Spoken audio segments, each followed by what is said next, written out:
Welcome to the Athletic Football Show pick segment for week 15. I'm Robert Mays. Joining me today, my good friends Nate Tice and Sheil Kapadia. Nate, you are on something of a hot streak, my friend. How are you feeling right now?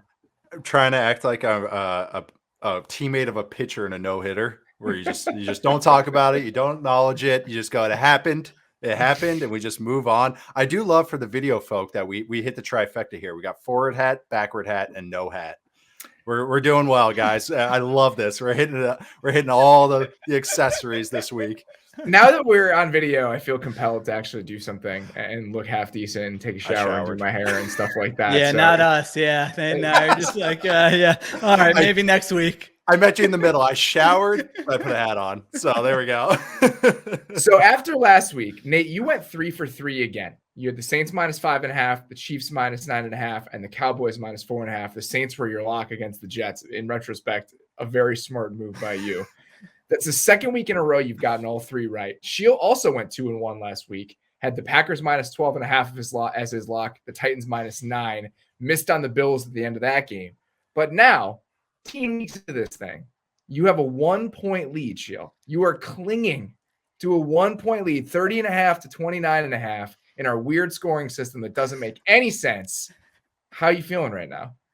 I feel like the Colts a few weeks ago, they played the Bucs. They played pretty well. They took them to the wire. They ran into a buzzsaw. I mean, listen, if I'm going 2-1 hitting my locks and Nate's going to go 3-0 every week, by the way, the no-hitter thing, I need to start jinxing you more. Like I should go on Twitter after this and be like, if anyone here's my picks column, but you should really follow Nate. This guy's on fire. He can't miss. So I'm like, I will get competitive at some point and start resorting to those tactics. I'm not there yet, but I feel okay. I think my picks were fine. I wish I would have got that Bills one in overtime, but like I'm sitting here watching the game and Nate's got like all Nate's teams had pretty much covered by halftime. Not the Saints yet, but you were like, all right, we know which way that the feel pretty good about that one. The Chiefs are up like 35-3. The Cowboys, I know the Washington came back and it ended up you had to sweat it out, but I'm like, this guy's on fire. Like, what a great way to spend a Sunday afternoon. I don't know what that's like to be that comfortable for that long.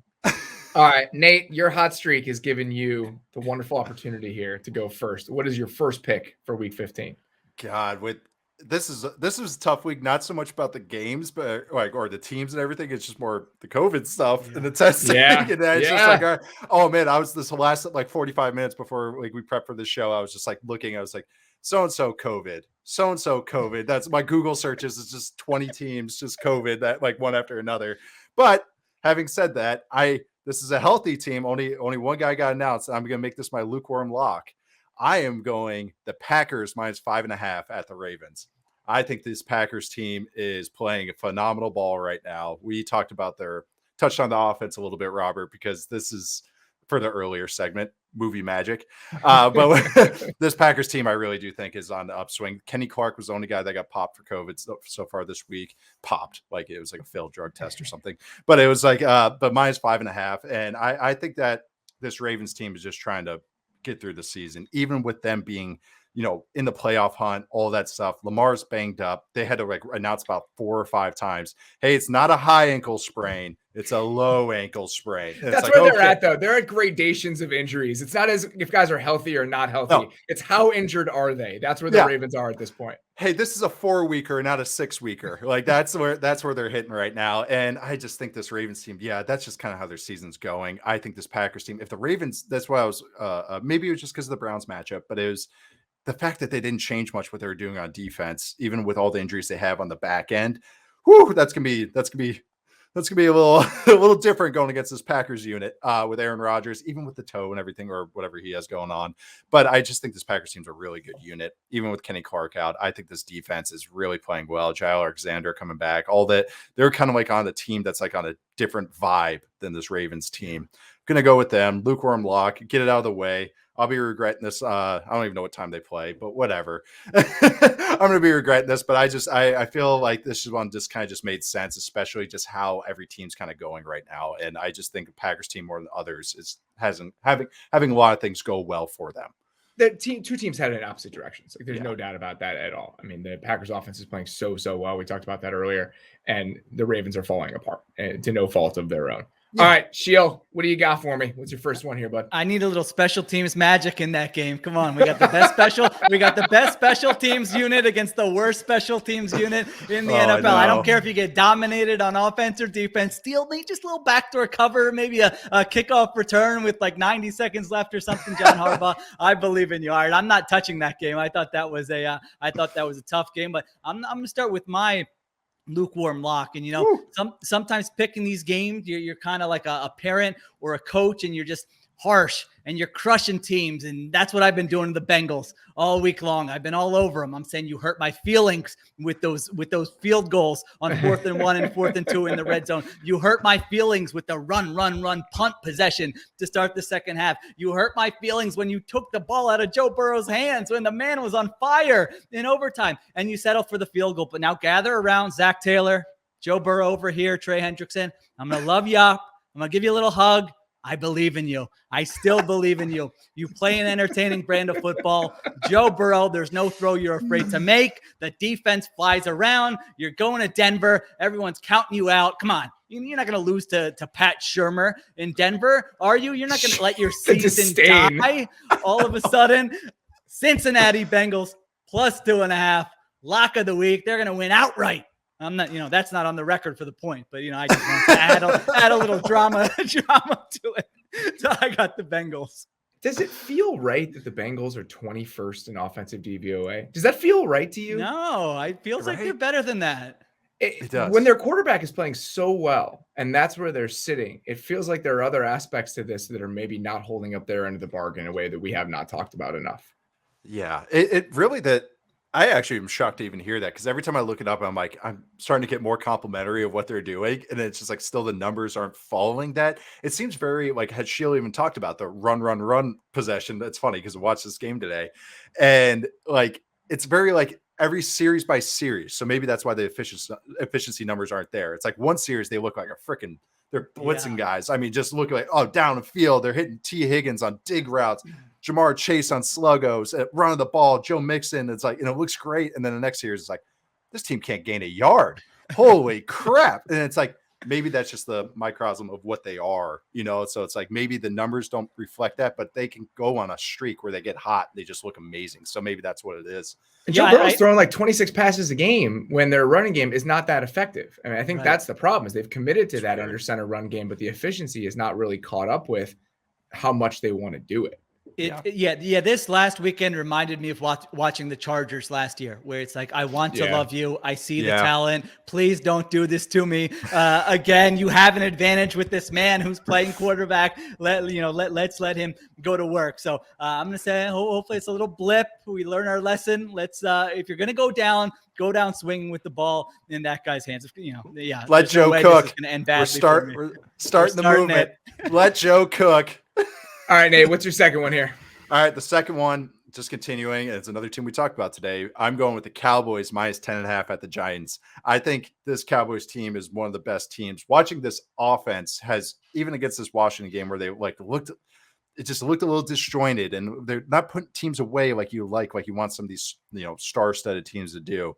But this Giants team is not great. They really aren't. I know it's a divisional tilt and all that, but a NFC divisional tilt this year is different than, say, an AFC North one, where it's like, oh my God, just throw records out. I think this Cowboys team is going to figure it out on offense, and I think this defense is legit. They don't do too much special things. What's a weakness that we've talked about? Jokes have been about. It's been the Giants' offensive line. So now you got the Giants offensive line, and you got this Cowboys team that figured out, hey, let's just rush 5 and let's create 5 one-on-ones. And that's good. That's a good defensive plan. Like, that's not that hard. Football can be very easy sometimes when you have stars. Like, that's like this Cowboys team does. I think this Cowboys team is a legit contender type team, even if like we're kind of a little down on the offense. But rewatching a couple of the last weeks with this offense, it's like, the blemishes are going to get cleaned up. I really believe in that. And we talked about it, Robert, but I think this Cowboys minus 10.5. I know it's a big line. I know it's on the road, but I do think this Cowboys team is a very, very good football team. Yeah. I mean, just thinking about what that defensive front could potentially do to the Giants is terrifying. I mean, it feels like that could just be an ugly, ugly outcome. All right, Nate, or excuse me, Sheil, what do you got for me? What's your second one?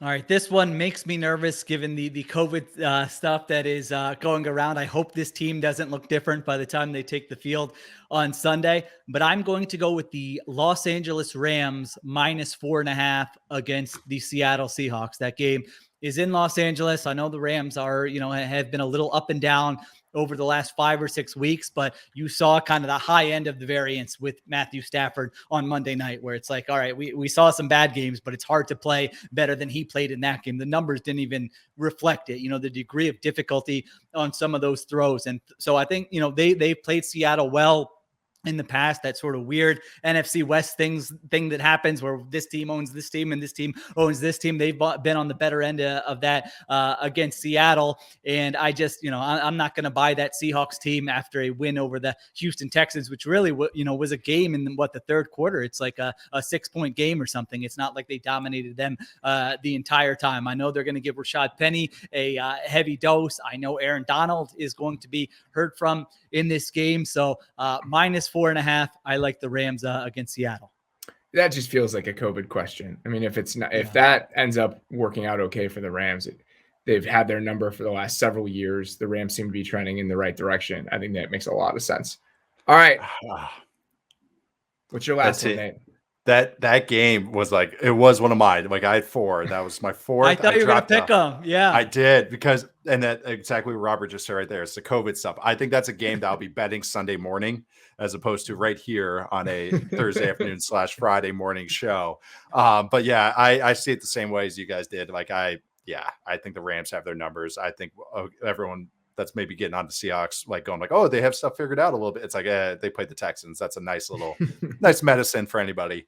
I'm telling you, the Texans just lost their number one human bullet shield in Urban Meyer. They just lost it. So they just, now it's okay, it's like the Eye of Sauron of all of us just going, okay, who are we focusing on now? Oh, the Texans. That's right. They're trash. Yeah.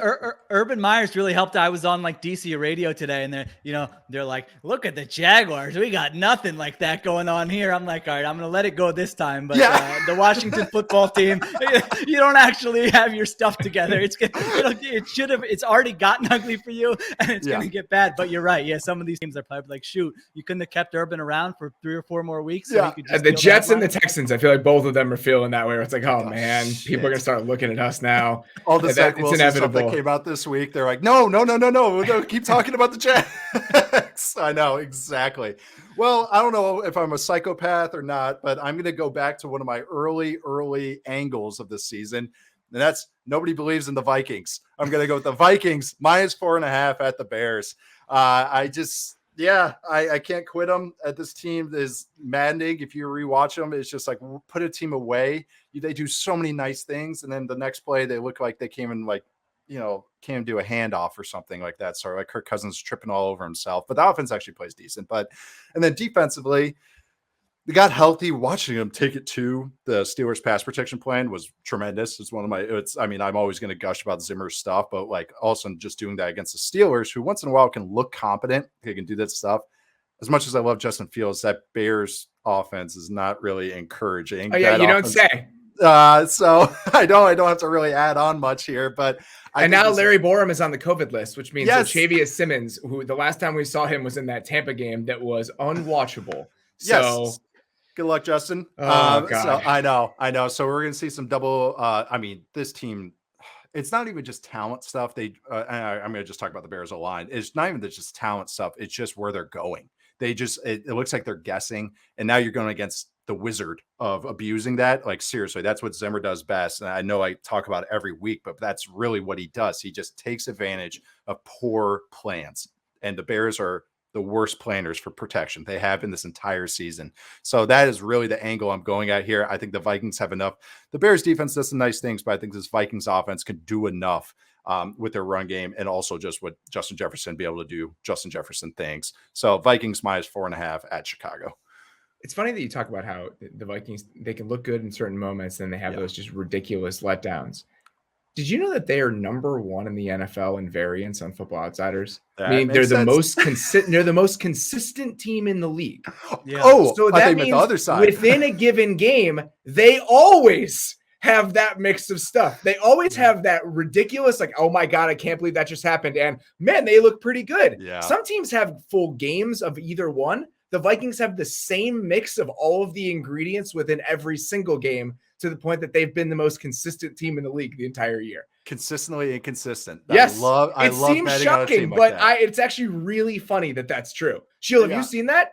Yeah, no, I noticed the same thing earlier this week, and I'm going, wait a minute. But then it's like, I was thinking about it, and it's like, well, every game comes down to the last possession. Like, they're the new Seahawks. Yeah. I think 12 of their 13 games have been decided by 8 points or fewer. And so, yeah, I think you nailed it there. Like, throughout the course of a game, like, I mean, that last week is the perfect example where you're turning it off, and then all of a sudden you're going, oh my gosh, are they actually going to blow this? But overall, yeah, you know, they have that was surprising that they have been the same team every week.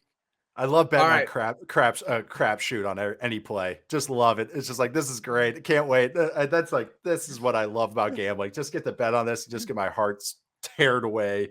Just any given play. It's like, oh, great. They could just, I mean, honestly, that's what's so much fun about it. Like, it's just like, they can look brilliant. And then the next play, it's like, oh my God, have you guys practiced? So here we go. I truly cannot imagine what it would be like to be Mike Zimmer or a fan of that team this year, where just every single week is a roller coaster. I mean, every single week you feel every single emotion you possibly could in relation to your team.